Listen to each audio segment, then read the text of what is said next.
안녕하세요. 화상관제 홍익표 변호사입니다. 최근 이제 코로나 상황에서 파산 사건이 이제 제가 법인 파산 신청하면서 경험한 팁을 한번 알려드리겠습니다. 코로나는 파산 사건은 예외죠. 개인 파산에서도 오늘도 이제 제가 3월 12일 오후 4시에 집회가 있지만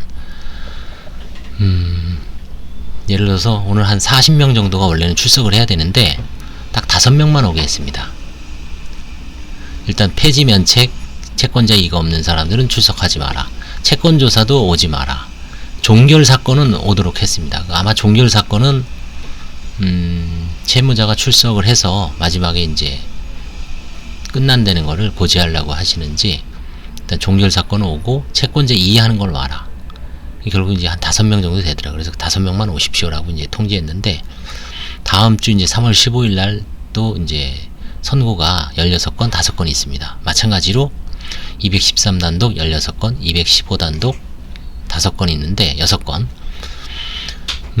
채무자들은 출석하지 않습니다. 관제인도 법정에 출석하지 않고 판사님도 법정에 오시지 않습니다. 그냥 결정하고 관제인은 채무자들한테 당신은 몇 월 며칠 날 파산 선고를 받는다. 그 다음에 추후 일정도 다 전화 상담. 아주 꼭 필요한 사람은 예외적으로 마스크 쓰고 사무실 내에서 조사를 받습니다.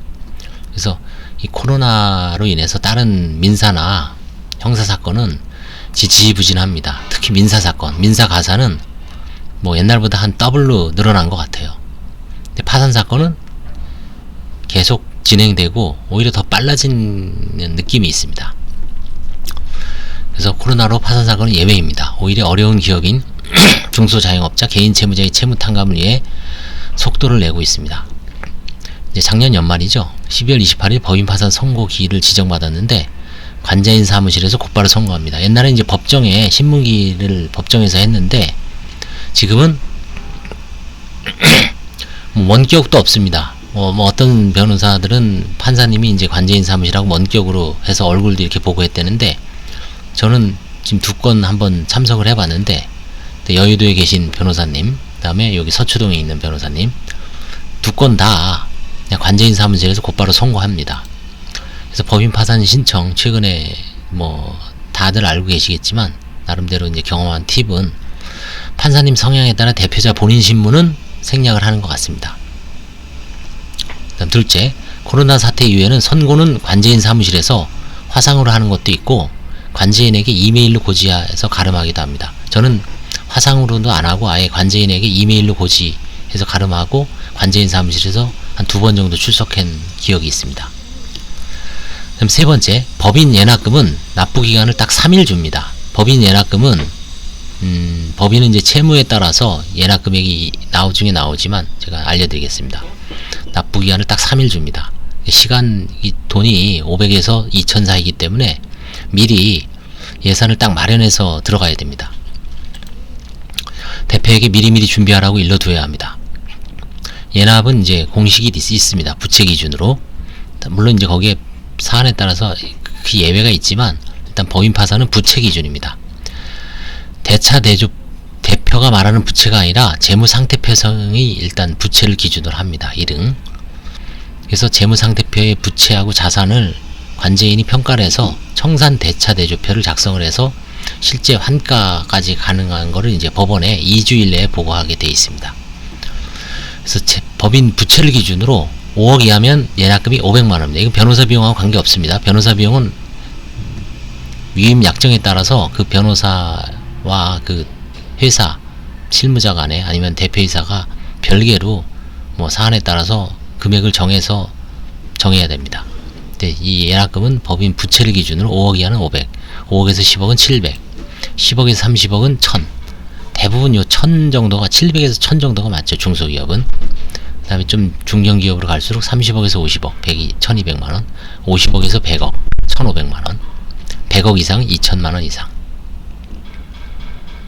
그래서 요즘은 제가 보기에는 요런 소규모 기업 700에서 1000 정도가 개인 변호사들이 사건을 수임하기는 가장 좋은 것 같습니다. 크게 부하도 안 걸리고 그렇게 뭐 특별한 회계 지식이 있는 것도 아니고 이제 법원에서 체크하라는 것만 꼼꼼하게 세밀하게 체크해주고 꼼꼼하면 됩니다. 여러 번 피드백을 해서 뭐 채권자 목록이라든가 미수금이라든가 그다음에 재고자산이라든가 뭐 그다음에 이제 그 계좌라든가 뭐 부동산 담보 현황 그런 거를 꼼꼼하게 기재해 주는 게 중요합니다. 그리고 이제 법원 판사님이 대표자 본인한테 궁금한 걸 물어보는 게 있습니다. 질문사항을 수십 가지가 있는데 그걸 꼼꼼하게 작성을 대표이사하고 머리를 맞대고 작성을 해주면 됩니다. 그 두 가지만 하면 크게 어려운 점 없습니다. 변호사 수임료는 예납금보다 많이 받으면 좋겠죠. 물론 뭐 예를 들어서 20억짜리 파산 사건을 하는데 변호사 예납금이 1,000만원이니까 변호사님이 나도 수임료를 한 1,000만원 받아야 되겠다. 그럼 2,000만원이잖아요. 당사자들은 돈이 없어요. 그만한 돈이. 그래서 일단 예납금은 있어야 파산 사건이 시작되니까 관제인 보수는 이제 뭐 변호사 보수는 또 뭐 월별로 뭐 100에서 200씩 뭐 몇 개월 분납해서 받는 경우도 있고 예납금 정도 받아도 뭐 성공입니다. 마지노선은 제가 보기에 한 70% 정도 50% 너무 좀 하고 70% 정도만 받아도 나름대로 법인 파산은 해볼만 하다고 봅니다. 그 다음에 아니면 이제 개인 파산하고 겹치는 부분이 많죠. 개인적으로도 연대보증 썼으니까 개인 파산과 일괄해서 선임하면서 플러스 알파를 받는 것도 좋습니다. 예납금 설명하면 발길을 돌리거나 돈을 마련하지 못하는 경우가 부지기수인 것 같습니다. 거래처의 추심 압박을 견디기 힘들어하는 멘탈의 소유자들이 선임하는 것 같습니다.